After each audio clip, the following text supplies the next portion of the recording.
Tradition 7. Every AA group ought to be fully self-supporting, declining outside contributions. Self-supporting alcoholics? Who ever heard of such a thing? Yet, we find that's what we have to be. This principle is telling evidence of the profound change that AA has wrought in all of us. Everybody knows that active alcoholics scream that they have no troubles money can't cure. Always, we've had our hands out. Time out of mind, we've been dependent upon somebody, usually money-wise. When a society composed entirely of alcoholics says it's going to pay its bills, that's really news. Probably no AA tradition had the labor pains this one did. In early times, we were all broke. When you add to this the habitual supposition that people ought to give money to alcoholics trying to stay sober, it can be understood why we thought we deserved a pile of folding money. What great things AA would be able to do with it. But oddly enough, people who had money thought otherwise. They figured that it was high time we now, sober, paid our own way. So our fellowship stayed poor because it had to. There was another reason for our collective poverty. It was soon apparent that while alcoholics would spend lavishly on 12-step cases, they had a terrific aversion to dropping money into a meeting place hat for group purposes. We were astounded to find that we were as tight as the bark on a tree. So AA, the movement, started and stayed broke, while its individual members waxed prosperous. Alcoholics are certainly all-or-nothing people. Our reactions to money prove this. As AA emerged from its infancy into adolescence, we swung from the idea that we needed vast sums of money to the notion that AA shouldn't have any. On every lip were the words, "You can't mix AA and money. We shall have to separate the spiritual from the material." We took this violent new tack because here and there members had tried to make money out of their AA connections, and we feared we'd be exploited.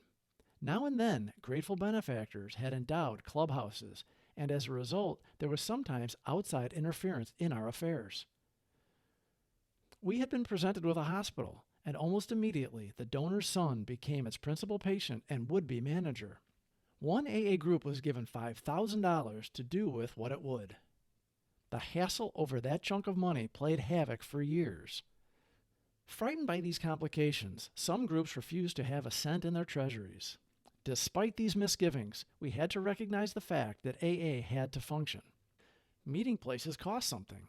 To save whole areas from turmoil, small offices had to be set up, telephones installed, and a few full-time secretaries hired.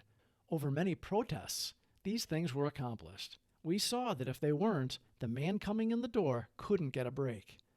These simple services would require small sums of money which we could and would pay ourselves. At last, the pendulum stopped swinging and pointed straight at Tradition 7 as it reads today. In this connection, Bill likes to tell the following pointed story.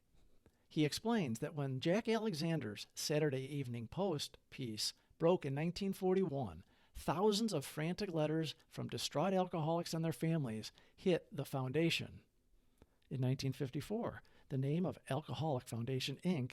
was changed to the General Service Board of Alcoholics Anonymous, Inc., and the foundation office is now the General Service Office. Letterbox in New York. Our office staff, Bill says, consisted of 2 people, one devoted secretary and myself. How could this landslide of appeals be met? We'd have to have some more full-time help, that was sure.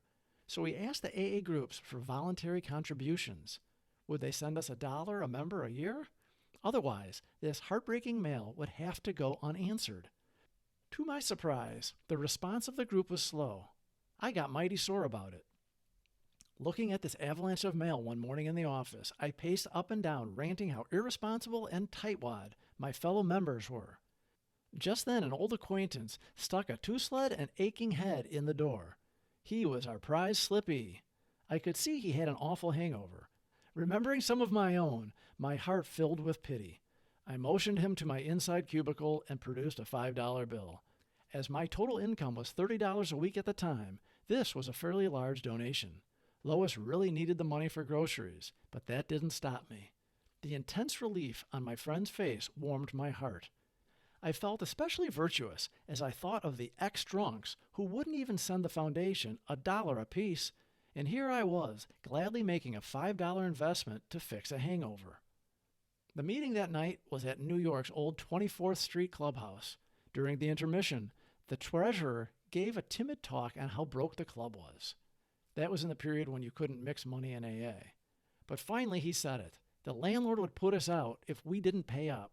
He concluded his remarks by saying, "Now, boys, please go heavier on the hat tonight, will you?" I heard all this quite plainly as I was piously trying to convert a newcomer who sat next to me. The hat came in my direction, and I reached into my pocket. Still working on my prospect, I fumbled and came out with a 50-cent piece. Somehow, it looked like a very big coin. Hastily, I dropped it back and fished out a dime, which clinked thinly as I dropped it in the hat. Hats never got folding money in those days. Then I woke up. I, who had boasted my generosity that morning, was treating my own club worse than the distant alcoholics who had forgotten to send their foundation their dollars. I realized that my $5 gift to the slippee was an ego-feeding proposition. Bad for him and bad for me.